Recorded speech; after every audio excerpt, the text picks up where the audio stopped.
Donald Trump says he has a new opponent in the race for the White House. I'm not running against crooked Hillary Clinton. I'm running against the crooked media. He says, as he points out at all the cameras, that after the mainstream media generally overlooked this comment.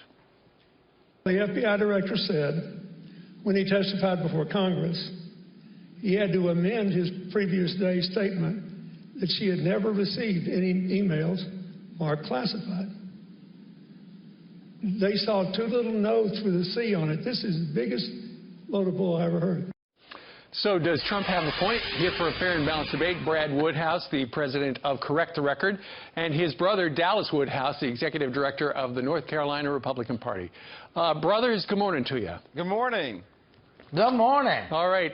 Dallas, let's start with you. Why did the mainstream media, for the most part, not even cover the Bill's bull comment? Well, a couple of things. I think that, number one, the media and, to some degree, the American public has accepted that the Clintons don't tell the truth, and they didn't tell the truth, and that this issue of the emails and how she destroyed public records has been settled. I mean, she wasn't arrested and put on trial, but she was indicted by the FBI director. And the real danger here is people know she lies to the American people, and they're either going to accept it or they're not. But what's really scary is the Clintons lie to themselves. I mean, she looked like, as I've said before, Baghdad Bob denying what Comey said to Chris Wallace. And now Baghdad Bob's gotten married, and Bill Clinton is just denying things that everybody saw as plain as day. Brad, your brother makes a good point. There is a large majority of the country that does not trust her when it comes to whether or not she's honest. Well, look, Steve, Dallas has never made a good point, but let me just pick it up from there. I mean, some brother you are. Well, some brother I am. I mean, look, with respect to this one measure of trustworthiness, you see probably in every poll that comes out, the American people increasingly trust Hillary Clinton, partly because, look, they're looking at the dumpster fire that is the Donald Trump campaign. When you start at zero, it's not hard to go up a little bit. Dallas, look, if you want to sit here and talk about your candidate and you want to sit here and suggest to me that he's never made a mistake or never lied, he's got worse numbers in the polls than she does on trustworthiness. She's got worse numbers in the poll on approval. And by the way, he's losing in every battleground state, including North Carolina. Dallas, you're the executive director of the North Carolina Republican Party, and he's down by 10 points in North Carolina. You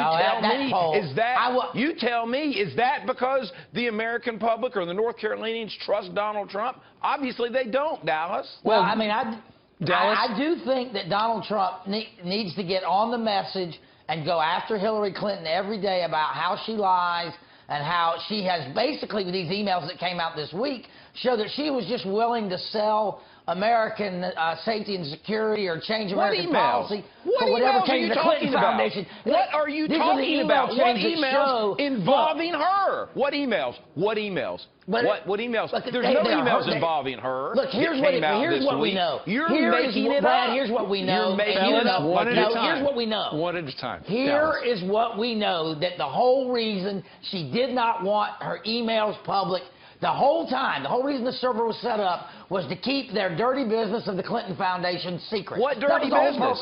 What dirty business, Dallas? What dirty business? Well, you two brothers are not going to agree on this. So, Brad, let me go into something else we want to talk about. There were a number of dirty deals there. Okay. Don't interrupt Steve, Dallas. It's okay, your brother, but the moderator, please. Brad, you know, you were talking about the polls and stuff like that Trump is now down in, but you've got to look at when you look at the mainstream media coverage, it does look like they are in her corner rather than his.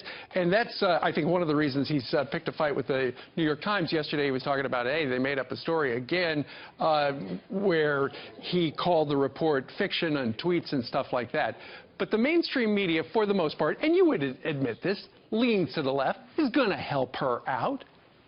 Well, look, Steve, I know you lean to the left, but I'm not sure about the rest of the mainstream media. No, I'm just kidding. No, look here. That is just wrong. Steve, I think I didn't hear it. The producer was talking to me.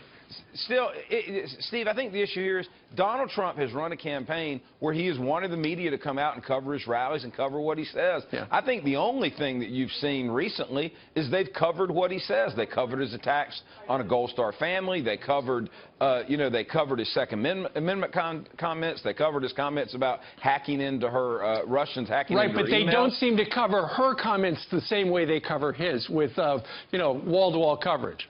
Well, look, I don't think she's saying something stupid every time she steps on stage. I mean, her rallies are fairly scripted. She delivers a very crisp message, and he goes off on tangents. Yeah, she's very boring. Who wants to listen to her? My Lord, if we have to listen to that. And by the way, Steve, I don't believe you lean left, and I'll climb up to the nearest water tower and paint it to defend your honor. All right. The Woodhouse That's how we brothers do it now. joining us on this Monday morning. Dallas and Brad, thank you very much. Thank you. Thank you. Your mother must be a saint. We actually know your mother, and she is a saint.